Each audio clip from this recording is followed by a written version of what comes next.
Good morning and welcome back to my channel. If you are new here, I am so happy to meet you. Thank you for being here. And if you've been around my channel for a while, I am so happy you're still here. My name is Tina and welcome to Life in the Piedmont.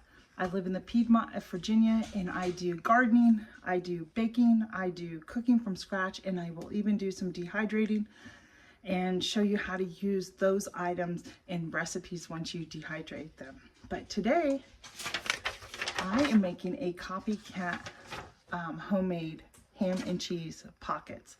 You know, like those hot pockets you purchase in the store that are easy for kids or maybe even yourself just to pop in the microwave for 2 minutes. Well, I'm gonna make my own because I know that it's going to be simple ingredients, it's going to be healthy ingredients, and you're not going to have any extra stuff in there. So what I've done first is I've got my, I'll take you along, but I did get my yeast activated. Let me just show you real quick. Push the camera back just a little bit. So to this yeast, I added 1 1/3 cups of warm water, 2 1/4 teaspoons of yeast, and I did 1 tablespoon of butter. I whisked it all together. Let me set this down really quick so you maybe can get a better view. I never add my yeast because I don't want to kill the yeast, so I always mix it separately in a bowl. But as you can see, it's been activated. You can see all the bubbles, so it is proof it's good. I'm ready to go. So I am going to dump this in my big mixing bowl. Simple. And to that, I am going to add 1 teaspoon of salt. This is a 1/2 teaspoon, so I'm going to do 2 of that. And then I am going to add 2 tablespoons of olive oil. You can use an avocado oil if you want. And then I am going to add 3 1/2 cups of flour. It's 1, 2, 3.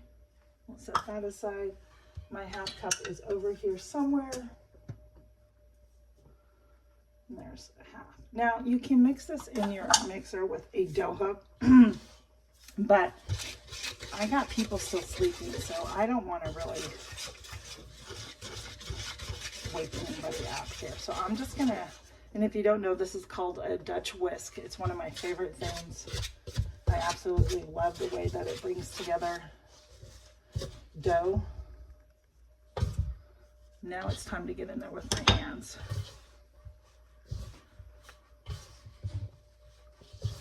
We're going to get all this incorporated in. And like I said, you can use your mixer with a dough hook. I'm just going to use my hand. I've got a big enough bowl. I don't want to dirty all those dishes. Now, aside from the ham and cheese, I do plan on making, maybe not necessarily today, but like a pizza one with, pepperoni and mozzarella cheese and my homemade pasta sauce that I've canned. That's another variation. You can do a breakfast one. You can do eggs and potatoes, and you can put bacon in it or sausage, whatever works, and then just freeze them up. And that's what I'm gonna do. I'm just gonna freeze them up. So I am going to continue to do the kneading. It needs to knead for about 5 minutes or so, and I'll bring you back for next steps. All right, here's a little test to see if your dough is ready. I've been kneading, but you want to poke it with your finger. And if it bounces back slowly, then you know your dough is ready to let it just sit and rise. I'm going to knead this a little more because I think it's coming back a little too fast, so I think it still needs to be kneaded. So there's a tip for you today. Poke your dough, and if it bounces back where you poked at, really fast, then it needs to be kneaded. If it comes back slow, then you are done kneading. Let your dough sit and rise for the time that your recipe calls for. Once it's kneaded, you can cover it with plastic wrap foil or a clean kitchen towel, and you're gonna let it sit at room temperature. Pardon me. And you're gonna let it rise for about 60 to 90 minutes until it doubles in size. All right, I took it upon myself last night to get my ham ready, and I diced it up into chunks. And I'm gonna also use this for breakfast this morning. So now I have some cheese. So while the bread is rising, I thought I would get in here and shred up some of this cheese, grate it up, and have everything ready. My bread that I started yesterday, my sourdough bread, I have 2 loaves of that in the oven. That really raised overnight a little too much. It was hanging over the sides, but so we're gonna do that. And there's gonna be not much more to do until we get the dough to rise. So I've got all my prepping done, all the dishes are done. I'm gonna leave my cheese grater out in case I need to grate more cheese.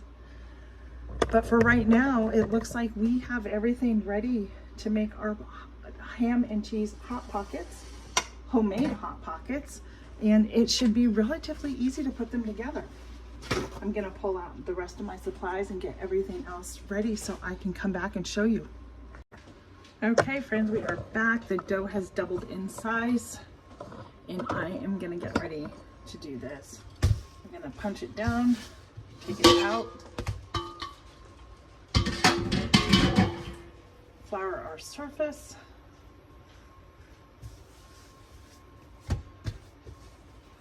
Just kind of work it out again.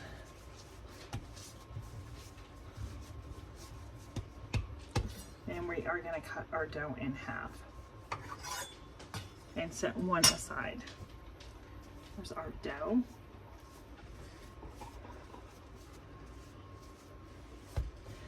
And I have my little rolling pin that I use when we make ravioli because I thought it would be easier. And we are going to roll these out. Well, the hope is that we roll them out 6 inches long and 4 inches wide. That's the goal. So we will see. I have my oven preheating to 400. And I was thinking too, you can turn these into whatever you want. You can put chicken in it. You can put spinach. You can make it as healthy as you want. It's your choice. It doesn't matter. But I figured let's try the ham and cheese. I'm sure people will love it around here. We will see. So I'm going to continue rolling it out, and I'll show you our steps when I get this all rolled out. Okay, I'm going to continue rolling these. I've got them all pre-cut. Make sure that they're wide enough.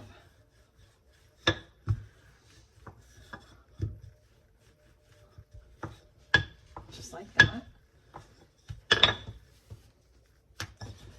I want to roll them all.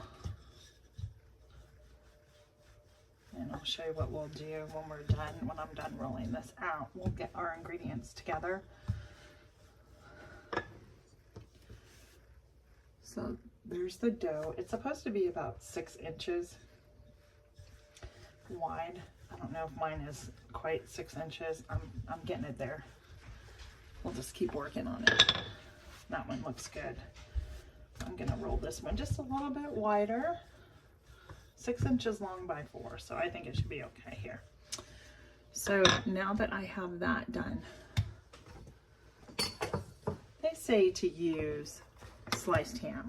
I am not. Like I showed you before, I am going to layer this up here. Hopefully you can see. And then I have a white sharp cheddar that we're gonna place here, and I have no idea how many of these we'll make. And then I'm gonna take a top, get that rolled out just a little bit more, and I I am going to place it on top.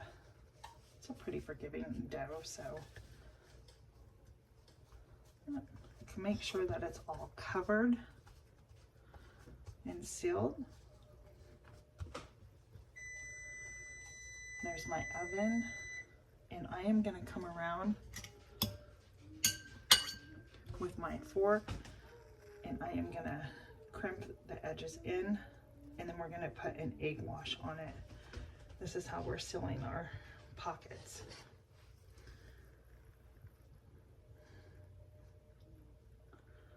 First one doesn't look bad.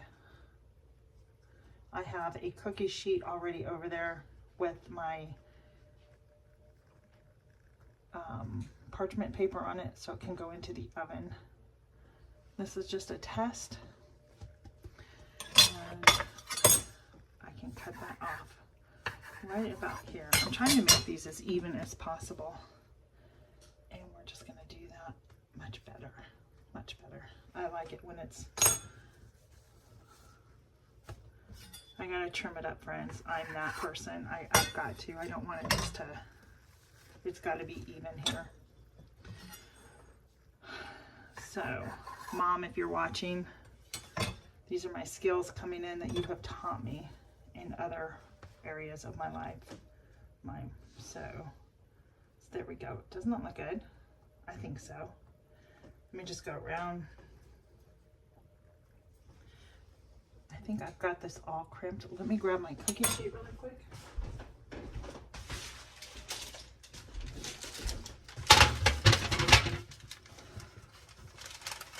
We're gonna put it on top here.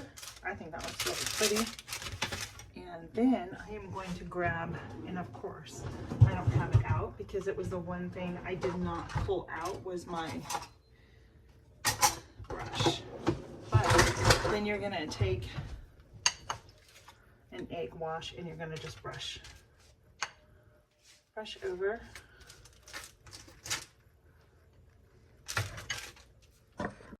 Just brush it over. We are good. And there's one down. Doesn't that look pretty? I think, nice job. I'm gonna continue to do the rest and we're gonna get these in the oven. All right, friends, I am on the last one. We're gonna fill it up, show you one more time. I'm using diced ham, and remember, you can use whatever you want in yours and not what your family likes. I think I will do these in a pizza flavor. I think I'm gonna do some breakfast ones, and I'm gonna make some healthy ones as well. So I think they're coming out quite pretty, if I do say so myself. I'll lay that on top. And then what I'm doing is making sure everything is just really tucked in there and pulling the dough in case you roll it up just a little. Then I come in with my fork and I press it down. And like here, I have a lot of space, so I can actually trim some of that off there. You pick up and turn. I can trim off there as well. I'm trying to square it and make sure that like the seams, everything is straight in it. You don't have to, that's just me. And we're just gonna come back in here. I'm gonna take you and show you. I think I got 6 out of this dough. The dough is so easy to work with. And there is another one, and I'm gonna put it over here. Let's go over here, and we're gonna bake these for about 20 to 25 minutes or until the top is brown. So I made 5. Probably could have got 6 out of it had I made them just a little bit smaller, but we're gonna give this a brush really quick. I'm feeling the need to do something here. You can get as creative as you want. I'm gonna grab my knife and I'll show you what I'm gonna do. So I'm gonna just put like a little slit in here, and that way the steam can escape.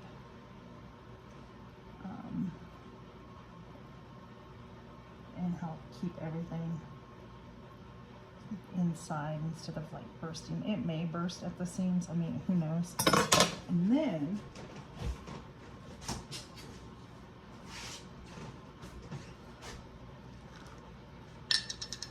let's do a little bit of fresh parm on top to get that nice and toasted on top, and for some extra flavor. You can top this with any of the seasonings that you want. And friends, we're gonna go put those in our oven for 20 to 25 minutes.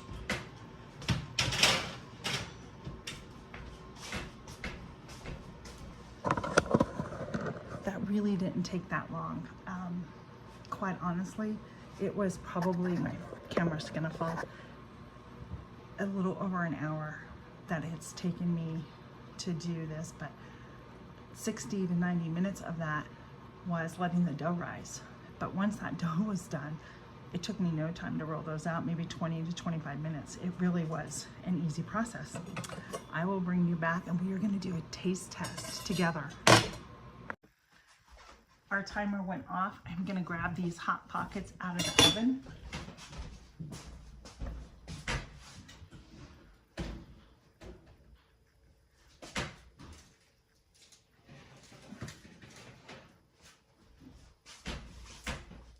There you go, friends. What do you think?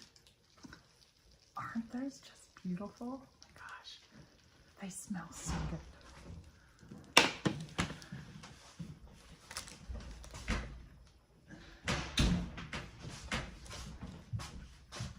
I don't want to really like cut into it. It needs to cool, but for filming purposes, we have to cut into it, right?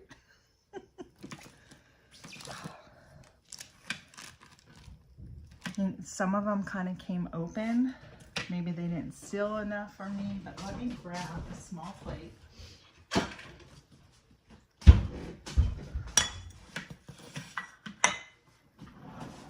And a fork. I will show you. Let me get the camera repositioned down here. Maybe you can see it. I'm not sure. We're going to cut into this middle one here. It kind of came open. The cheese kind of came out on it. But that's okay. You know what? It's homemade. It's not, and it's better than what you get into the freezer section of.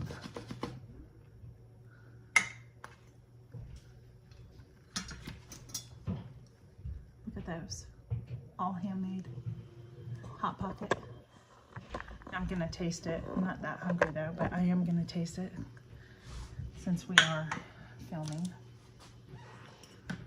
Oh my gosh, it just smells so good. I want to make sure I get the crust, the cheese, and the ham. So one of the things I've been looking at when I go to the store is what is down that freezer aisle that maybe, just maybe, I could make at home. Now, I used to buy Hot Pockets in the freezers. They were a huge hit with my kids, my husband, and even myself. I would even take one for lunch when I worked outside the home.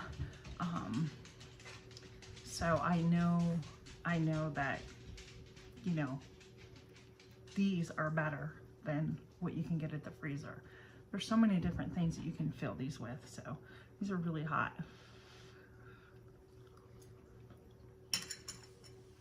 Oh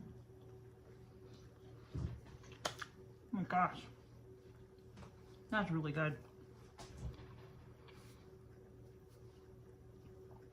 These taste very similar to what you get in the freezer, and I think it's because I have the ham that's diced up. I would not use sliced lunch meat. I don't think that would work. But friends, this is so good. Look at that. So there you have it, homemade Hot Pockets. You can do the same thing. Fill it with what you want. Healthy spinach and eggs and potatoes and maybe some broccoli, chicken, barbecue sauce, and pepperonis and little Italian sausage pieces. There's endless things. Get creative. Do what's best for you and your family. Thanks for watching. We'll see you on the next video, friends. Bye.